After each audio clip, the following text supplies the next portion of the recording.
Ok, facciamo una piccola considerazione, ti faccio una domanda, io ho una sensazione.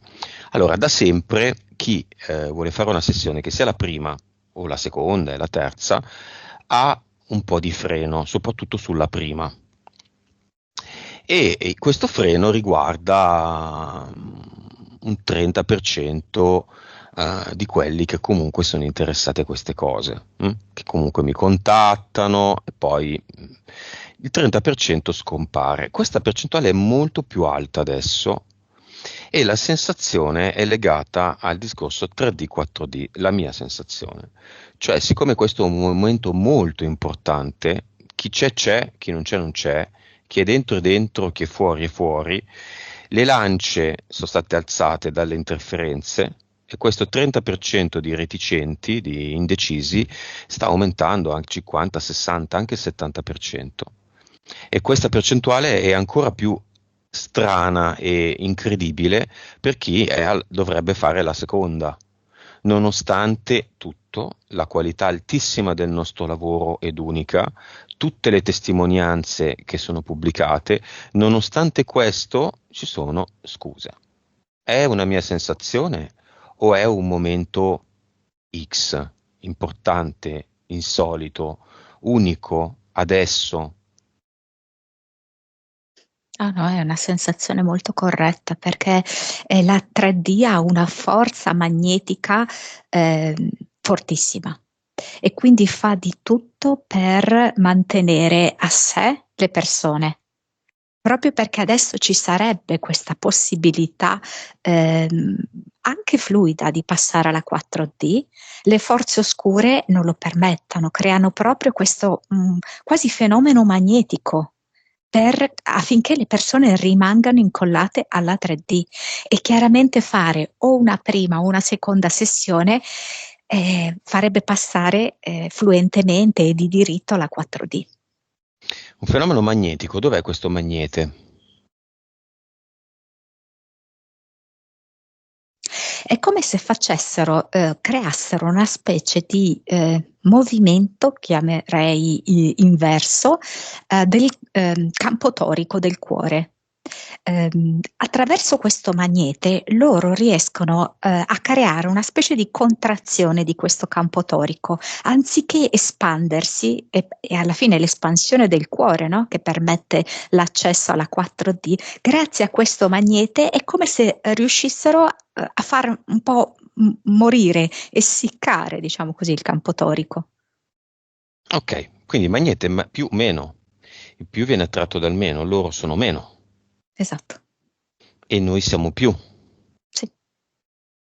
Non che positivo o negativo, non vuol dire questo. Quindi le persone dovrebbero settarsi su il meno in modo da essere respinte da questo magnete Eh, sì. e andare verso il più quando Mm. ormai sono lontane. Può servire? Può avere un senso?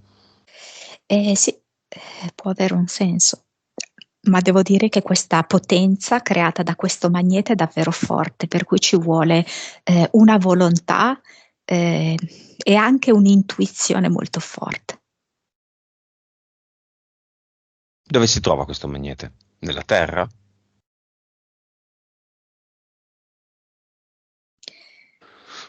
Non lo so, è come se potesse posizionare questo magnete anche un po' personale, nel senso che per alcuni, per esempio, vedo che funziona di più se è posizionato in alto, per altri funziona di più se è posizionato, come dici tu, nella terra e per altri se è frontale.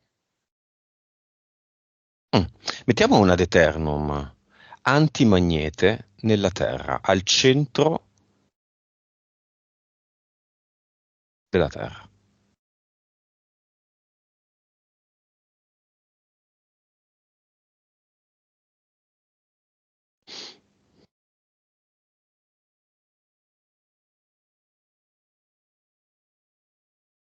Mm. Eh sì, questo permette ovviamente di essere alle persone meno materici, meno attaccati a tutte le vicende terrene, l'ego in prima battuta. Il punto è che poi per esempio questo magnete sopra che serve proprio, per esempio, per creare l'ego spirituale, no? Che può sembrare solo apparentemente un passaggio alla quarta dimensione, in verità l'ego spirituale è assolutamente terza dimensione.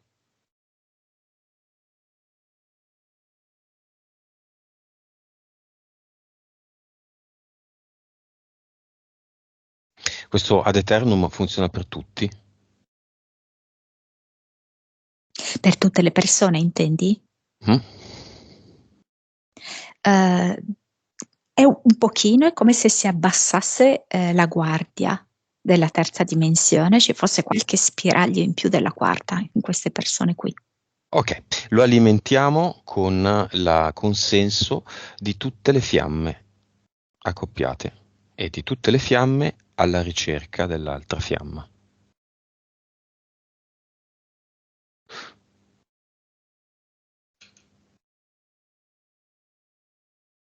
Bello. Come se si staccassero le persone da quelle entità che vivono sottoterra in questo modo. E ce ne sono parecchie di queste entità collocate metri e metri sotto la terra. Si staccano? Scusa, non ho capito. Sì, si stacca il collegamento tra queste persone e le entità che stanno sottoterra. Dove sono queste entità? Alcune hanno proprio delle basi fisiche sottoterra, anche sotto le dove abitiamo noi, ecco, senza andare chissà dove, no? Mhm. So, anche tipo 30 metri sottoterra ce ne sono. Del 100% degli abitanti di questo pianeta, chi le vuole le tiene, chi non le vuole adesso apre un portale definitivo e le elimina. Adesso, oggi.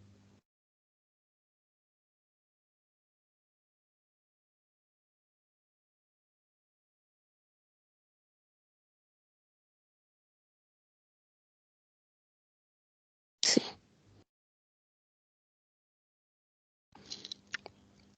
Sì, vedo proprio la disperazione di queste formiche giganti e di questi ragni che stanno sotto, di alcuni rettiloidi Via, sotto. tutta roba vecchia, già fatta, già vista, i rettiloidi, gli insettoidi, mo basta, basta. Chi è abituato a vedere sempre le stesse cose e a trovarcisi nella comfort zone, beato lui, anzi, lo dico con ironia.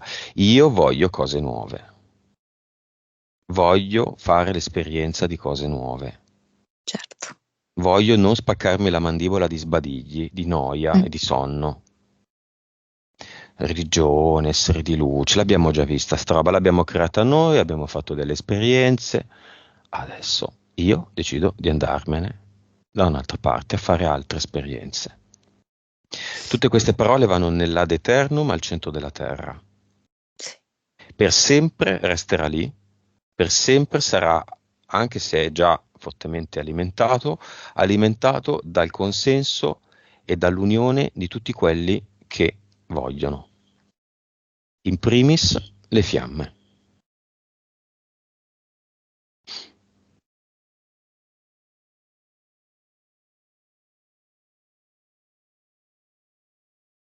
Mm. Mm? C'è proprio come una specie di attraversamento, mi fa vedere come un varco in cui c'è dell'acqua che scorre e inizia a scorrere in senso contrario rispetto a come scorreva prima. Quindi c'è proprio questo passaggio coraggioso attraverso il varco. La Dei, Andrea Dei, è diventato una Dei anti-Magnete Dei. Mm? Perché il varco ha proprio la stessa forma del magnete, no? Tra l'altro, vedi, c'è questo arco, cioè tipo come se fosse un ponte, l'arco esattamente ha la forma del magnete. Ci sono delle fiamme che sostengono questo antimagnete lì, Monica, che Sì, conosci? sì, le vedo sulla, diciamo, balaustra del ponte. E sì, le conosco, certo. Ok, dimmi solo sì o no. C'è la mia? Sì che c'è. Ok. Vibrazione di Andrea. È 2,3 miliardi. Consapevolezza. 122. PS. 35. Vite precedenti. 2129. 129. Cervello. 8.8. Suscettibilità ipnotica. 22. 23. E il nuovo valore visibile cioè spiegato nella sessione 1682, trapianto di fegato, quanto Andrea è nella terza dimensione, quanto di Andrea è nella quarta, di un totale di 100. 78 terza. 78 terza, quindi 22 quarta. Ok, valori scarsini. Bisogna essere onesti, a volte lo sono, a volte non lo sono. Vibrazione, consapevolezza, anima, tante vite, cervello ok, suscettibilità ipnotica molto bassa, 22 non mi capitava da tanto tempo, e anche la terza, quarta dimensione, siamo di là in poco. Mi hanno chiesto che cosa vuol dire stare nella quarta dimensione, Monica. Serenità, distacco dall'ego, dalla materia, che non vuol dire San Francesco, vendo tutti gli averi, vivo di povertà, mangio le foglie del prato, del parco cittadino, bevo l'acqua piovana, non vuol dire quello? No, non vuol dire niente di tutto questo. Intanto dopo la quarta c'è una quinta dimensione. La quarta dimensione è la dimensione in cui si è fatta una scelta, mentre nella terza non c'è scelta e non c'è neanche capacità di vedere, di discernere, si è completamente immersi nel dramma della Matrix. In quarta dimensione si è effettuata una scelta e la scelta è di smetterla di crogiolarsi nel dolore, nelle false credenze, nei vecchi schemi, però ci si rimbocca le maniche, bisogna agire. Si possono guardare le vecchie foto? Eh sì, certo che sì, anzi, perché permette di fare una rilettura completamente diversa del passato. E poi ci si lega ai ricordi, stiamo solo legati ai ricordi. Eh no, è esattamente l'opposto. Ma quindi dobbiamo vedere le vecchie foto freddi o qualche bella frignata può scappare? Sì, si può fare tutto, l'importante è capire il gioco.